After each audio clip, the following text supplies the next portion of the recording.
Welcome to my channel. If you enjoy this story, don't forget to subscribe and like. The Orbital 7 space station drifted lazily through the void, a hulking pile of rusted metal abandoned by the galaxy, floating like a ghostly wreck on the edge of a dark frontier where the faint light of distant stars barely brushed against its scarred, patchwork hull. Its endless corridors stretched out, dim and damp, echoing with the shrill whine of a broken ventilation system, a sound like the gasping breaths of a dying machine mingled with the raucous shouts of alien merchants, their voices buzzing like insects one moment and growling like beasts the next. Flickering plasma lamps dangled from the ceiling, their weak glow pulsing erratically, casting jagged shadows across walls streaked with scratches and crawling with patches of space moss, a sickly green-gray web that pulsed like the veins of some diseased, living thing. Marcus Drayce strode through this chaos, his tattered cloak flapping in the cold gusts leaking from cracks in the walls, his worn military boots thudding against the metal floor coated in stardust, leaving faint prints like the tracks of a phantom. It had been 3 months since he'd set foot on this godforsaken station, wandering among a motley crowd of aliens, traitors, and mercenaries, a bizarre mix of creatures, from slimy-skinned smugglers with darting eyes to grizzled mercs whose hands never strayed far from their plasma pistols, as if the weapons were extensions of their flesh. To the rabble here, he was a nobody, a drifter with no name, no past, or so they assumed, judging by his ragged cloak and scuffed boots. But his eyes, sharp as a freshly honed blade, glinted with a dangerous edge beneath the mop of black hair caked with stardust, and his calloused hands gripped a crude metal staff, a makeshift weapon scavenged from the wreckage of an abandoned hangar, telling a different tale. Marcus didn't crave credits like the vermin around him, nor did he chase the power or glory that drove mercs to sell their lives cheap. He hunted for a spark, something fierce enough to reignite the fire that had gone cold in his chest years ago, to awaken the part of him he thought was long dead, the part that once knew fear, once knew pain, once knew what it meant to live. He scratched at his tangled hair, strands matted with shimmering dust from nights spent curled up in derelict ship compartments, where the low hum of failing engines rumbled like a beast's dying breath, and the acrid stench of burnt oil clung to every fiber of his clothes. "Maybe I should shower," he muttered, his gravelly voice cutting through the cramped space, then glanced at an 8-legged creature scuttling by, dragging a cart piled with glowing green food blocks, slimy things that looked more like living organs than anything edible. The eerie light reflected off its multi-eyed face, giving it the look of a nightmare come to life. "Or not," he smirked, his hand tightening around the staff, feeling its reassuring weight. It wasn't high-tech, no plasma pistol or energy blade, but it could crack skulls just fine, and for him, that was enough. Nobody noticed the stink in this mess anyway. He shrugged, his pace slowing as the sharp tang of burnt oil grew stronger, now laced with something else he knew too well: blood, violence, the scent of death lurking close. Then a piercing clang snapped him out of his thoughts, metal slamming against metal, like someone had just smashed through a steel door, followed by panic screams and the telltale hum of plasma guns charging. Marcus tilted his head, eyes narrowing, a flicker of curiosity sparking in the dark corners of his mind. He took a deep breath, chest swelling as the stench of scorched metal and fresh blood filled his lungs. "Pirates again," he murmured, voice steady but tinged with a thrill he couldn't hide, like a kid stumbling on a new game. His boots quickened, thudding rhythmically against the floor, drowning out the ventilation's whine and the merchant's clamor. He wove through the chaotic crowd. A 3-eyed traitor with slimy skin tried to block him, waving a wriggling hunk of meat in his face, but Marcus swatted it aside with his staff, sending the alien yelping back, its tentacles flailing. At the auxiliary dock, he stopped, ducking behind a dented, oil-slicked crate, his sharp eyes scanning the scene like a predator sizing up its prey. This wasn't some petty pirate raid like he'd expected, not the usual scum grabbing loot and bolting. Under the dock's hazy lights, flickering beams raining down like metallic dust, a squad of black-armored warriors encircled 2 small figures. They bore the jagged star emblem of the Black Star Union on their shoulders, a mark feared across the galaxy, tied to merciless massacres even the toughest mercs on Orbital 7 whispered about. Their weapons gleamed: plasma rifles with glowing red barrels, energy swords buzzing like saws, and daggers flashing cold steel fangs of a pack ready to tear into their catch. In the center stood a woman, her long silver hair shimmering like moonlight under the dim lamps, cascading over her shoulders despite the blood-streaked scratches and grime smeared across her face like war paint. Her violet eyes blazed not with fear, but with a fierce resolve, as if she'd take on the whole galaxy if she had to. She stood tall, unyielding, clutching a scrawny boy of about 8. His small hands gripped her torn silk cloak, threads fluttering like shredded petals, but his gaze held steady, trusting her completely, as if she were his entire world. Marcus lingered there, lips twitching into a faint, almost invisible smirk. The merc's jeers, mocking laughs, clanging weapons, guttural threats filled his ears like a wild symphony, but he barely noticed. He tapped his staff lightly against the floor, the soft clack making one of the goons pause, glancing around as if sensing a shift in the air. The woman stood cornered against a wall of shattered crates and rusted metal at Orbital 7's dock, yet she carried an air of nobility nothing could hide. Her silk cloak, once a symbol of power, hung in tatters, its delicate threads swaying in the frigid drafts, exposing pale skin crisscrossed with fresh red scratches and caked in grime like a warrior's badge. But her voice cut through the stifling air, cold and sharp as a blade forged from ice. "Tell Marshal Valda I'll never bow to him. If he wants me, he'll have to step over my corpse." There was no tremble, no hint of fear, just the steel of someone who'd once held a galaxy in her grasp, still regal even in rags. Facing her was the Merc's commander, a hulking brute built like a war machine, his mechanical arm glowing red under the flickering plasma lights. He sneered through his metal mask, a raspy laugh rattling out like a choked engine, dripping with contempt. "Queen Lyra," he growled, voice hissing through the mask slits. "You were once the terror of the stars, making systems tremble beneath Astria's throne. And now? A fugitive, a walking corpse, your cloak fit for wiping floors." He swung his arm, the machinery whining as it flexed, gripping a plasma sword that burned blue hot, the air around it shimmering. "Your head and the kids are worth enough to buy us a planet. Live like kings till we rot. Don't make me carve you both up here and paint this dock red with your blood."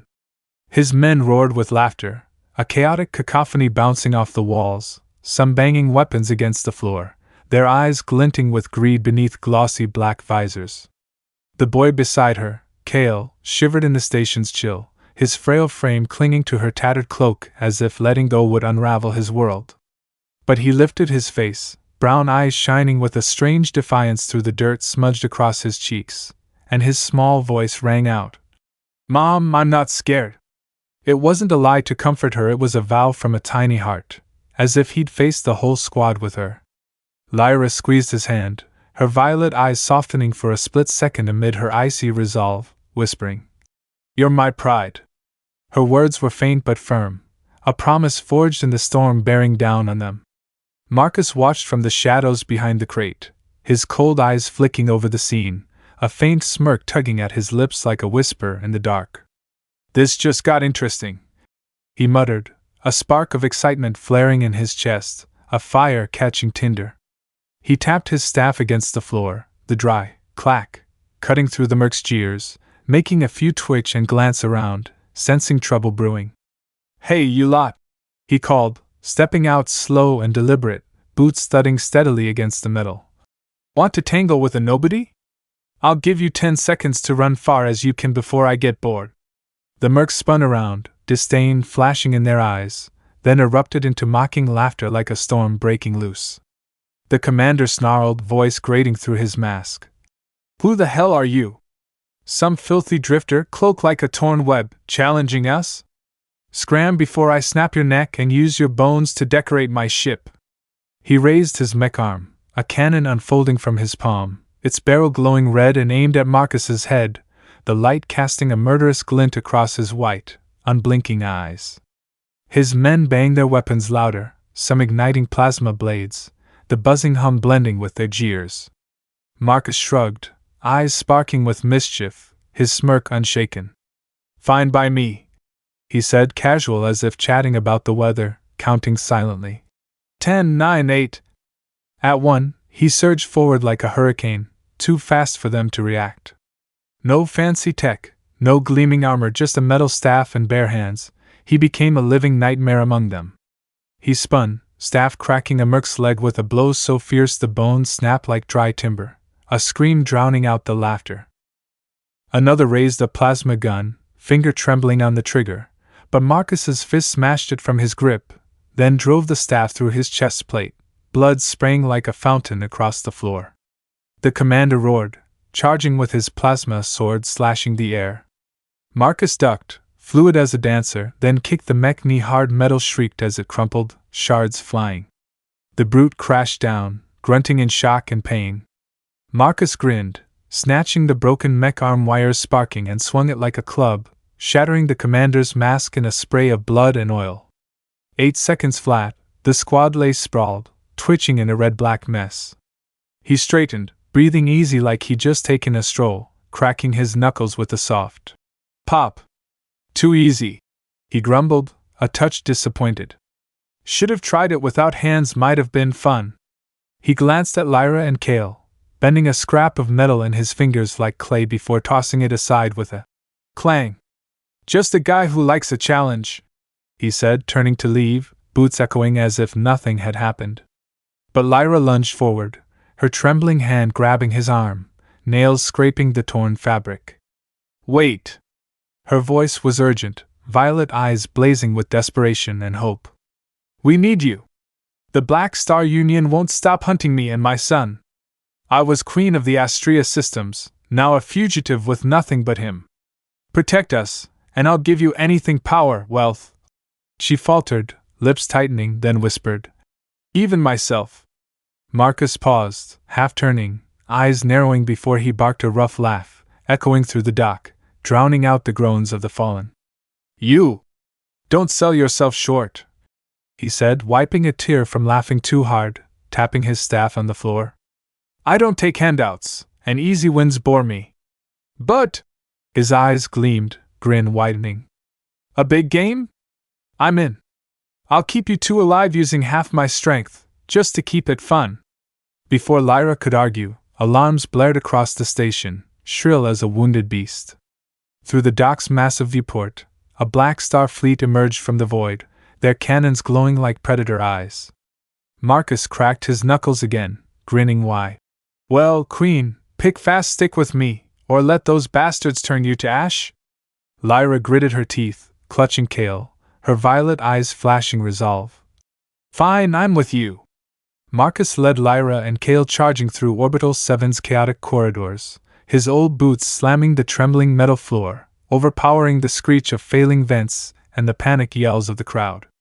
The station shuddered under barrages from the Black Star ships outside, each blast cracking steel walls, sending dust and debris raining down. Aliens, traders, mercs, refugees shoved and scrambled in the mayhem, some flailing tentacles or waving half-drawn plasma guns, but Marcus didn't break stride. Stick close, he bellowed, voice raw over the distant booms, swinging his staff to smash a metal door blocking their path, the hinges snapping with a piercing clang as it crashed down. He shot a glance back. Lyra clutched Kael, her violet eyes fierce despite her pale face, the boy gripping her with trembling hands but silent, resolute. They burst into the auxiliary dock, a wide space littered with shattered crates and reeking of burned oil. A rusted transport ship sat abandoned amid the wreckage, its hull pocked like an old beast's hide, panels peeling to reveal sparking wires. Lyra halted, eyes narrowing, voice sharp over the station's rumble. This is our ride? It looks like it'll fall apart any second. Marcus vaulted into the pilot's seat, boots denting the floor, and slammed a fist onto the ignition switch. The engine whined to life, a pained groan as black smoke billowed from the exhaust, choking the air with its stench.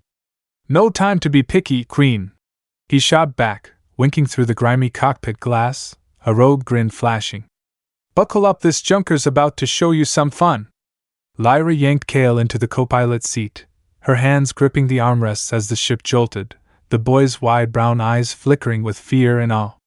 Marcus floored the throttle, and the ship rocketed out of the dock just as an explosion collapsed the ceiling behind them, steel slabs crashing like thunder, drowning the trapped crowd's screams.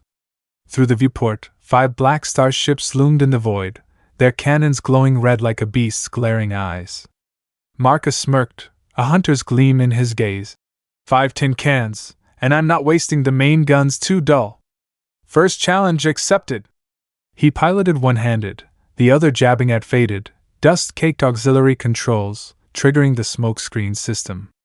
Thick, shimmering clouds erupted from the ship's sides, black as night and sparkling like fireworks, swallowing the enemy's sight. 2 smaller ships, blinded, collided with a deafening boom, bursting into twin fireballs, metal shards streaking like comets. Kael cheered beside Lyra, his young voice piercing the engine's roar. Do it again, uncle! Again! Lyra, pale from the ship's wild spins, clung to her seat, a shaky smile breaking through. You're insane, Marcus Drayce, mad enough I don't know whether to scream or thank you. Marcus caught her eye in the reflection, winking with a reckless grin. Insanity's the only way to survive this screwed-up galaxy, Queen. Without it, I'd be dust by now. He yanked the controls hard, spinning the ship 360 degrees, engines howling as if ready to burst, dodging a salvo of plasma bolts from the remaining 3 red streaks tearing the dark, nearly grazing the hull. 3 more toys, he muttered, eyes alight with the thrill of the hunt. He hit the decoy button. Cheap flares scavenged from the dock scrap, then veered into a cosmic dust cloud, golden particles glinting faintly. Smoke and flares blinded the enemy radar, throwing them into chaos.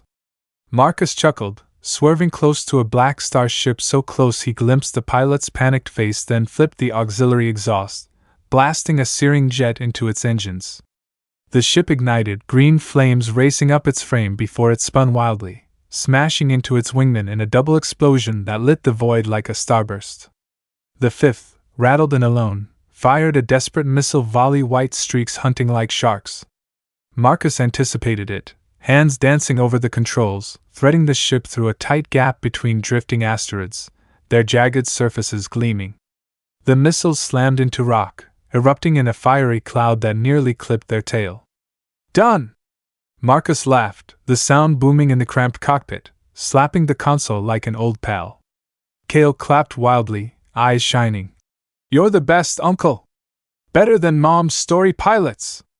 Lyra, still gripping her seat, exhaled shakily, a wry edge to her voice. Ever think of surviving without turning it into a game? Just once, so my heart doesn't explode?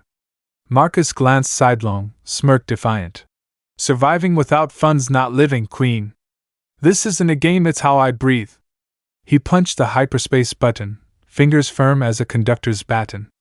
The ship screeched, engines roaring on the brink of collapse, then plunged into a swirling vortex of light, leaving the black star wreckage fading into the void, a memory of a fight won, human grit outshining the galaxy's cold machines.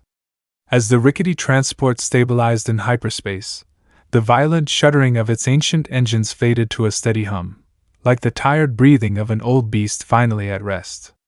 Marcus sprawled back in the pilot's seat, his scuffed boots propped on the scratched console, rummaging through his tattered cloak to pull out a dry, gray energy bar, some chalky lump he'd scavenged from Orbital 7's junk piles.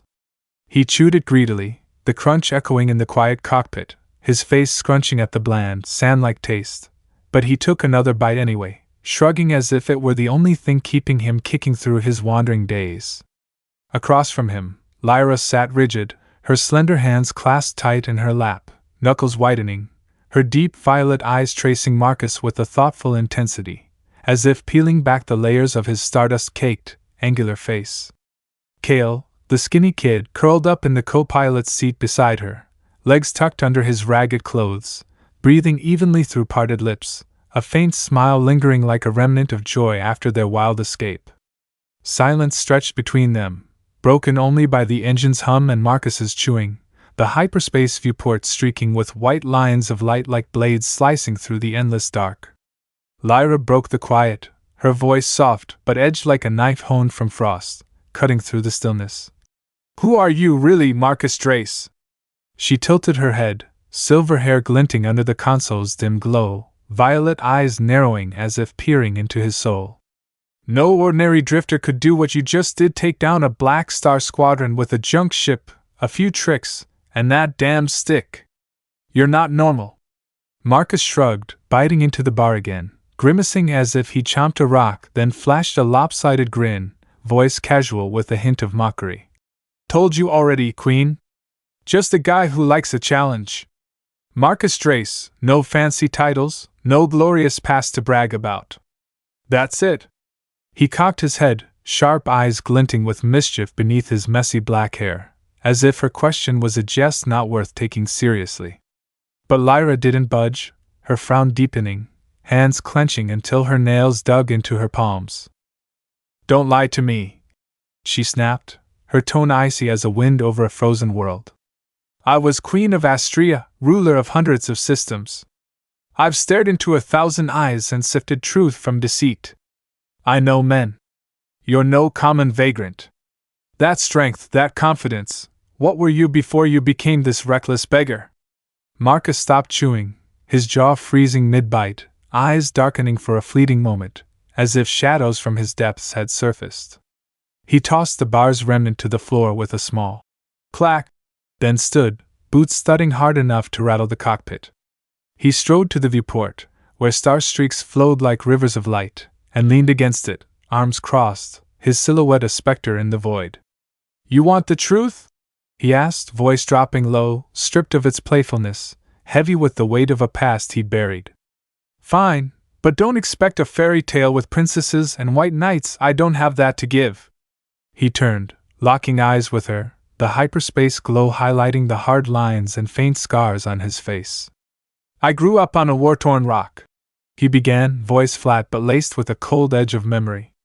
A place where death was your only friend, where blood and smoke soaked every breath. My family parents' little sister got butchered by mercs when I was 12. They dragged them out, hacked my dad's head off, gutted my mom and my sister. She screamed till her voice broke and faded. I hid in a sewer pipe, listening through the muck as their cries died out, helpless but to clench my fists till they bled. I wasn't scared, though, you know that? I was pissed. Pissed enough to want to rip the whole damn universe apart.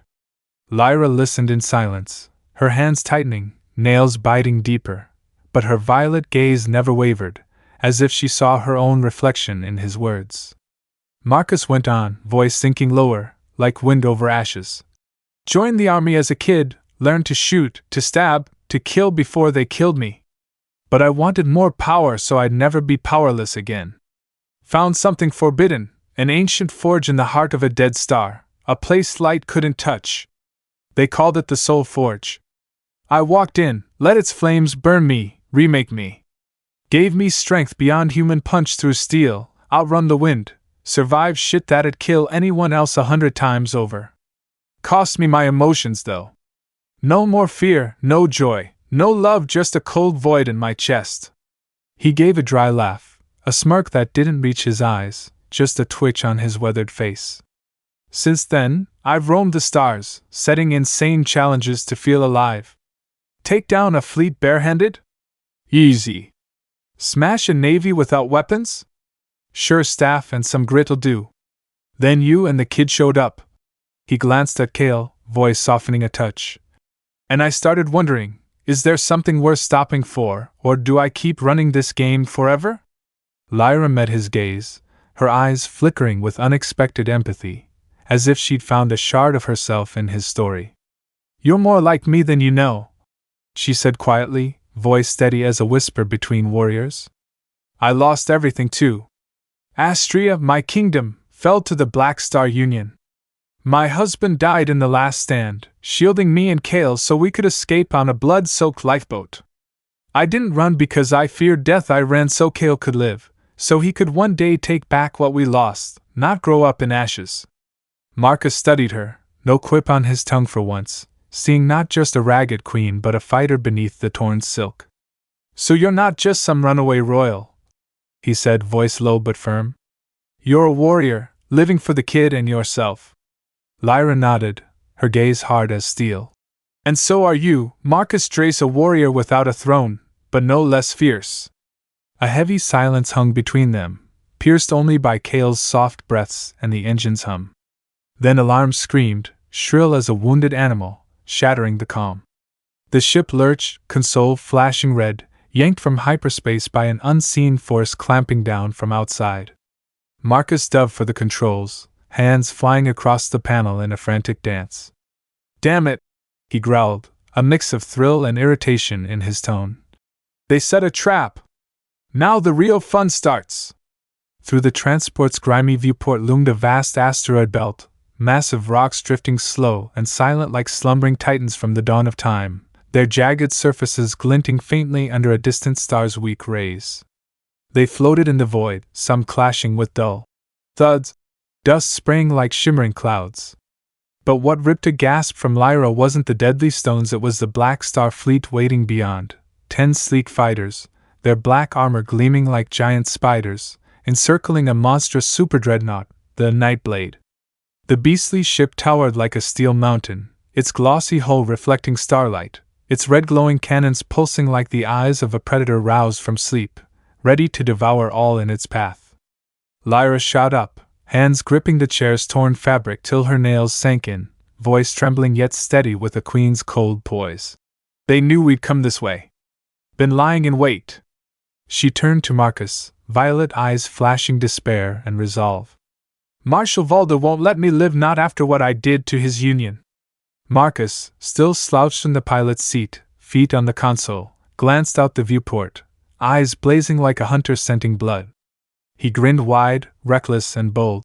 "Good, 'cause I ain't planning to let those bastards live to brag either."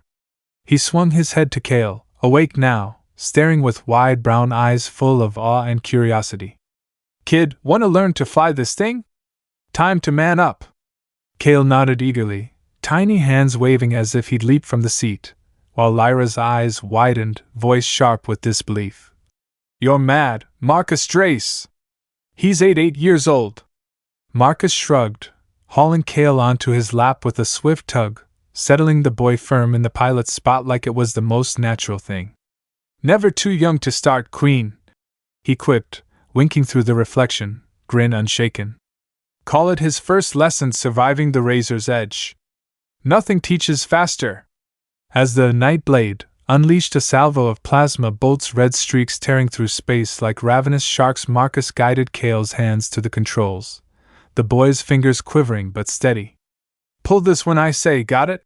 he said, voice calm but buzzing with excitement. Then he stood, yanking a battered spacesuit from under the seat, fabric torn and oil-stained, and slipped it on quick. "New challenge," he muttered, eyes alight like a kid with a wild idea. "Take down this fleet, but only 20 hits, no ship guns, no missiles, just me." He popped the hatch, cold void air rushing in, and launched into space before Lyra could stop him. "You're doing what?" Lyra's shout cracked over the wind's howl, but Marcus was gone, a faint whoosh marking his exit as he propelled himself with his staff. Through the viewport, Lyra and Kael gaped, a lone figure in the black, streaking toward the first fighter like a living arrow. He punched through its hull barehanded, the blow booming in the silence, its engine erupting in a green fireball, debris scattering like shooting stars. The second ship swiveled, blasting plasma, but Marcus snagged a chunk of the first's wreckage, using it as a shield, then hurled it like a spear, piercing the enemy's cockpit in a smoky explosion. For 15 insane minutes, Marcus danced through the asteroids like a ghost, dodging blasts and missiles, his bare fists smashing ships with uncanny precision. Each strike thundered, each kill flared bright, his grin visible through his helmet's visor, a human defying the galaxy's machines. But as only the Nightblade remained, a twist struck, its force field snapped on, a green cage flaring in space, trapping Marcus mid-flight. He hung there, energy squeezing him, blue sparks crackling across his suit. "Marcus!" Lyra screamed into the comms, voice breaking in panic. He thrashed, fists hammering the field, but it held firm, unyielding. A cold, deep voice boomed from the Nightblade. "Who do you think you are, Drifter? I'm Marshal Valda, destroyer of Astria, the one who turned Lyra's realm to dust. You die here, and the Queen's mine, dead or alive, I don't care." The arrogance of a self-made god echoed through the belt. Marcus, pinned, smirked through the calm static. "How's it feel needing a trap to beat a bum like me, Valda? Too scared for a fair fight, coward?" He strained harder, muscles bulging under his suit, but the field didn't budge. Lyra spun to Kael, hands shaking on his shoulders. Can you do it? I need you now. Kael nodded, brown eyes steady beyond his years, small hands gripping the controls like a lifeline. With Marcus's crackling guidance. Left, now right, hard, kid! Kael piloted the ship straight at the Nightblade, weaving through plasma fire with astonishing twists for an 8-year-old, the old wreck tilting wildly but holding. Lyra, trembling, triggered the decoy's cheap flares, bursting to scramble the field just long enough. Marcus broke free, rocketing into the Dreadnought's reactor, landing 5 final blows, each a drumbeat of fate, shattering metal in a deafening roar. The Nightblade exploded, dragging the fleet into a dazzling firestorm, red and green lighting the asteroids like a farewell salute. Marcus stumbled back through the hatch, panting, sweat streaking his visor, but grinning at Lyra and Kael. See? 20 hits, no more, no less, just like I said. Kael whooped, tiny hands smacking the controls. We did it, Uncle! I flew it! Lyra shook her head, a smile breaking through despite her pounding heart. Madness, but damn good, both of you. After the Nightblade's fall, the battered transport screeched again, engines groaning like an overworked beast, then leapt into hyperspace, its light vortex swallowing them whole. Marcus, Lyra, and Kael aimed for Lyris, a small green planet tucked among cosmic dust clouds, a distant haven where they hoped to catch a breath amid the war's storm. The ship touched down, hull rattling, settling in a glowing forest under twin moons, silvery light bathing towering trees, their leaves shimmering like emeralds, casting a gentle green glow like nature's lanterns. Cool air flooded the cockpit as Marcus cracked the hatch, carrying scents of damp earth and faint sap, a rare calm after their relentless flight. But peace didn't last. From the shadows of the glowing trees, an army emerged, boots crunching dry leaves with a crackle. Not Black Star's black-clad goons, but figures in silver armor, intricately etched, bearing Astria's crescent moon sigil, Lyra's mark from her throne days. They formed ranks, weapons gleaming, energy swords humming, plasma rifles glowing, red eyes hidden behind visors scanning the ship like wolves. Lyra paled, hands clutching Kael's shoulders, voice faltering. It can't be! A man stepped forward, tall in silver plate, his stern face shadowed under a polished helm, gauntlet hands gripping a long blade. He stopped, voice rumbling like thunder through the quiet woods. Queen Lyra, I'm General Koran, Astria's last loyal servant.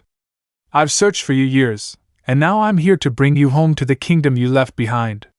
His words dripped with false reverence, a chill beneath them like a grave's whisper. Marcus frowned, fingers tapping his staff's rough surface, eyes sweeping the man and his troops. Sounds nice, real touching, he said, voice dry with doubt. But why's my gut saying bullshit? Something stinks here, and it ain't the trees. Lyra trembled, stepping forward, violet eyes boring into Koran. Koran died defending Astria in the last battle. I saw his body, blood pooling across the hall, eyes wide as Valda's sword pierced his chest. You can't be alive! Koran's laugh was cold, a grating scrape of metal, and he pulled off his helm, revealing a scarred face, deep gashes crisscrossing pale flesh, twin red cyber eyes glowing like embers. I did die, yes, Queen, he rasped, mocking. But Black Star rebuilt me, scooped up my broken corpse, stuffed it with circuits, made me their puppet. I'm Valda's final trap, and you just led me to the perfect spot to end it. No more running, Lyra. He raised a hand, mechanical fingers clicking, and the silver troops closed in, a steel ring tightening. Marcus stepped up, shielding Lyra and Kael, staff spinning lightly, eyes sparking with danger and glee. Want them? Get through me, he said, low and firm, smirk daring. Koran sneered, red eyes narrowing. You're tough, Drifter. I heard about your Nightblade stunt. But not tough enough for me, not when even death couldn't hold me. Battle erupted in the glowing woods, Koran's energy sword shrieking as he charged, Marcus dodging with inhuman speed, staff clanging against silver armor. Lyra dragged Kael into the trees, glowing branches streaking their torn clothes with green light. Koran, half man, half machine, moved faster than any foe Marcus had faced, his mech arms slashing like scythes, each punch a war machine's force. He smashed Marcus through 3 trees, trunks snapping with a crack, glowing leaves raining down. But Marcus sprang up from the rubble, brushing off dust, grinning through bloodied lips. Finally, someone worth fighting thought this galaxy was running out of fun. He lunged, staff stabbing Koran's chest, denting the mech plating, but the general countered with a kick that sent Marcus staggering, breath heaving in Lyris's chill air. The fight dragged under the twin moons, Marcus pressed by Koran's relentless power, each blow shaking the ground, each step crushing glowing leaves. Then a twist, Kael darted back from the shadows, clutching a scavenged plasma pistol, hands shaky but firm. He fired a red bolt, slamming Koran's back, piercing silver armor, sparking wires. The cyborg froze, systems glitching, eyes flickering. Marcus seized the chance, charging like a tempest, staff piercing Koran's chest in a crunch of metal and fading whirs. The general crumpled, knees thudding into dirt, red eyes dimming. You can't win forever. After Koran's fall, Lyris's glowing forest stilled, leaves rustling softly in the breeze, green light bathing the damp earth. The silver-armored troops, true Astrians, once loyal to Lyra before Valda and Koran enslaved them, stood amid the wreckage, hands trembling as they dropped weapons, freed by Kael's shot. They knelt before Lyra, helms clanking against the ground, a grizzled new leader with gray hair rasping. Queen Lyra, we're unshackled. We swear fealty again, vowing to rebuild Astria from ashes, restore its glory under you. Their eyes shone under the twin moons, resolute survivors of a long dark. But Lyra shook her head, hands resting on Kael's shoulders, violet eyes softening, no longer sharp with war but weary. I'm done with war, she said, voice gentle yet final. No thrones, no glory. I just want Kael to have peace, to grow up free of blood and fire like I had to. They stayed on Lyris, shunning the war-torn systems of smoke and plasma roars, building a village in the glowing woods, simple homes of wood and leaves under twin moons, where radiant streams trickle blended with kids' laughter and morning birdsong. Marcus, the drifter who thrived on mad challenges, planted his scarred staff in the dirt by their first house, a relic of his fighting days. With Lyra, he built a family not with power or fists, but quiet days chopping wood, hauling water, and telling Kael tales by firelight under starry skies. Kael grew there, no longer the frail boy trembling in his mom's arms, but a tall youth with bright brown eyes, blending Marcus's reckless guts and Lyra's unyielding will. He mastered small ships the villagers crafted, soaring through Lyris's clouds with speed and skill that made Marcus smirk with pride. Years passed, the forest still shimmering as ever, the village expanding with stone paths winding past warm homes, smoke drifting from chimneys at dusk. One evening, under high twin moons, Lyra and Marcus sat by the glowing stream, its clear water sparkling green, mirroring their faces on smooth stones. Lyra, her silver hair longer now, streaked with gray, tilted her head to Marcus, hands clasped, voice soft as a breeze. Do you miss those days on the run? Orbital 7, the Black Star fights, when we nearly lost it all? Marcus took her hand, rough fingers lacing with hers, tight and sure. He gazed at the sky, stars twinkling like distant campfires, and gave a faint laugh, voice rough with memory. Yeah, I do. Every punch, every blast, every time I thought we were done. But now I've got a bigger challenge, keeping this happiness, keeping you and the kids safe. And I'll never let it slip, not ever. Another night, the family, Marcus, Lyra, and Kael, now 18, sat on a hill near the village, watching Lyris's star-filled sky. Kael sprawled on the grass, hands behind his head, recounting his latest flight through the clouds, voice buzzing with Marcus's old thrill. Lyra leaned on Marcus's shoulder, silver hair spilling over him, violet eyes calm with a peace she'd never known as queen. Marcus sat quiet, hand finding hers, and felt something new, a joy he'd never imagined. Not the rush of smashing ships or outwitting foes, but a warmth spreading in his chest at Kael's grin, Lyra's steady breath, the wind singing through their glowing woods. Under the stars, he tilted his face skyward, once cold eyes softening, reflecting the galaxy. He realized true strength wasn't in fists or battlefields he'd conquered. It was in a heart daring to love, to guard those he cherished. Lyra, fierce yet tender, Kael, bold and dreaming, and this village, built from their past ashes. Marcus smirked, not cocky or wild, but content, a man who'd roamed the stars, now anchored. With Lyra beside him, Kael ahead, and Lyris beneath, he'd found his greatest adventure, not fighting enemies, but holding a family, a home under stars that never faded.